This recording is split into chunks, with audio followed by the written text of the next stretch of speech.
నేటి నిజం ప్రేక్షకులందరికీ నమస్కారం. ఈరోజు మనం గుంటూరు జిల్లా తెనాలి మండలం కొలకలూరు గ్రామానికి చెందిన గ్రామ పంచాయతీ యొక్క ఆడిట్ రిపోర్ట్ని మనం ఒకసారి పరిశీలిద్దాం.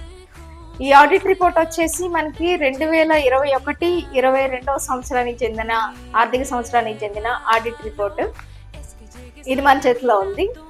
ఈ ఆడిట్ రిపోర్ట్ని మనం ఎలా పరిశీలించాలి, దాంట్లో లోపాలు, ఆడిట్ రిపోర్ట్ అంటే ఒక గ్రామ పంచాయతీకి సంబంధించిన నిధులు, వాటి ఖర్చులు ఇక్కడ మనకి ఆడిట్ రిపోర్ట్లో నివేదిస్తారు.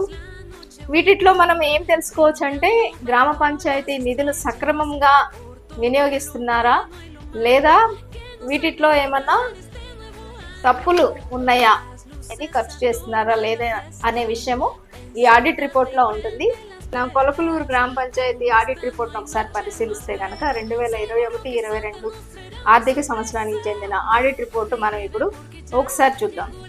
ఈ ఆడిట్ రిపోర్ట్లో మనకి ఇక్కడ ఇచ్చిన దాన్ని బట్టి ఏంటంటే ఎన్నికల ఖర్చు పంచాయతీ నిధుల నుంచి వారు ఏం చేశారంటే వ్యయం చేయుటకు అభ్యంతరం, అంటే ఎన్నికల ఖర్చుని పంచాయతీ నిధుల నుంచి వినియోగించారు.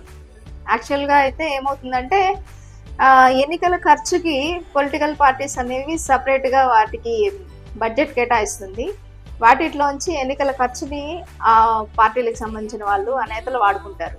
అలా కాకుండా ఈ ఎన్నికల ఖర్చు, ఈ కొలకలూరులో జరిగిన ఎన్నికల ఖర్చుని ఏదైతే ఉందో అది పంచాయతీ నిధుల నుంచి తీసుకొని వాటిని ఎన్నికల నిమిత్తం ఖర్చు చేశారు. ఇది మనకి ఆడిట్ రిపోర్ట్లో స్పష్టంగా నివేదికలో మనకి ఇది ఒక అభ్యంతరం అనేది రేజ్ అయ్యింది అన్నమాట. ఇంకొక అభ్యంతరాన్ని పరిశీలిద్దాము. ఇక్కడ మనకి కారు బాడుగ చెల్లింపు, ఈ యొక్క పంచాయతీ నిధులు అమలు చేయలేకపోవడం, అంటే ఇక్కడ వచ్చేసి 35,000 రూపాయలుగా ఆడిట్ రిపోర్ట్లో అభ్యంతరం జతపరచడమైంది. ఇక్కడ ఏమైందంటే కారు బాడుగ, ఇప్పుడు ఎంఆర్ఓ గారికి డివిజనల్ పంచాయతీ అధికారి గారి పేరు మీద వారికి కారు బాడుగ నిమిత్తము 35,000 రూపాయలు కేటాయించారు. కానీ అవి ఏమైనాయంటే జిల్లా పంచాయతీ అధికారి గుంటూరు వారి కారు బాడుగకు తిరిగి చెల్లింపు పద్ధతిపై చెల్లింపులు చేస్తున్నారు. పంచాయతీ నిధులను పంచాయతీ అభివృద్ధి పనులకు వినియోగించకుండా కార్యాలయములకు కారు బాడుగకు చెల్లింపులు చేయుటకు ఆడిట్ నందు అభ్యంతరపరచటమైనది.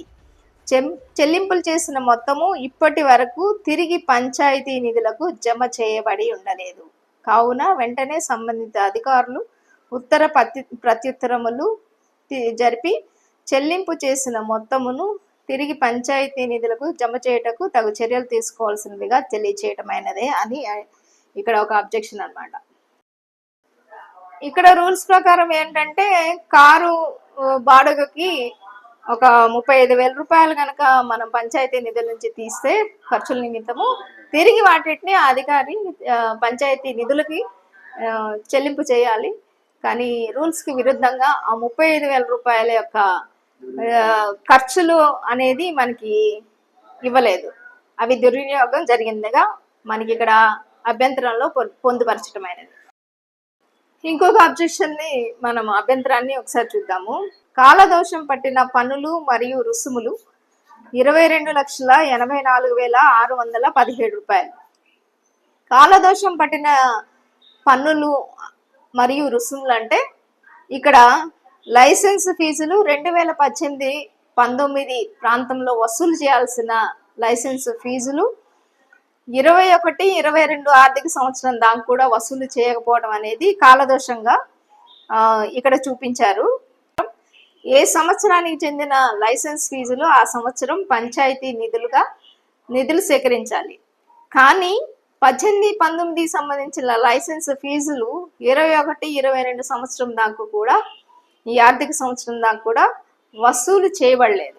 అంటే 22,84,617 రూపాయలు దుర్వినియోగం అయిపోయింది అనమాట. పంచాయతీ వసూలు చేయలేకపోయింది. అంటే గ్రామ పంచాయతీ 22,84,617 రూపాయల యొక్క నిధులు సేకరించకుండా ఆ యొక్క ప్రాంత అభివృద్ధిలో ఆ ఆ యొక్క మొత్తాన్ని కూడా దుర్వినియోగం చేసిందనమాట.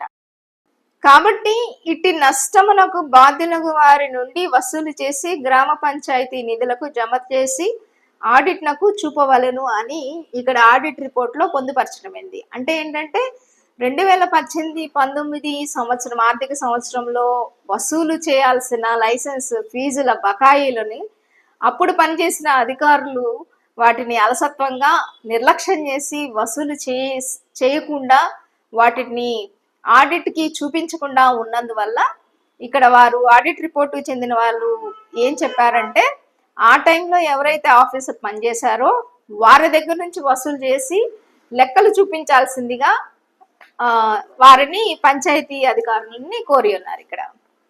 కాబట్టి ఏంటంటే మనం ఆడిట్ రిపోర్ట్ లో ఎక్కడైనా సరే ఇలాంటి అలసత్వం వలన పంచాయతీ నిధులు రావాల్సిన నిధులు వసూలు చేయాల్సిన నిధులు వసూలు చేయకపోతే గనక మనం కూడా ఆ టైంలో పనిచేసిన అధికారులు దుర్వినియోగం చేసిన నిధుల గురించి కూడా మనం ప్రశ్నించవచ్చు.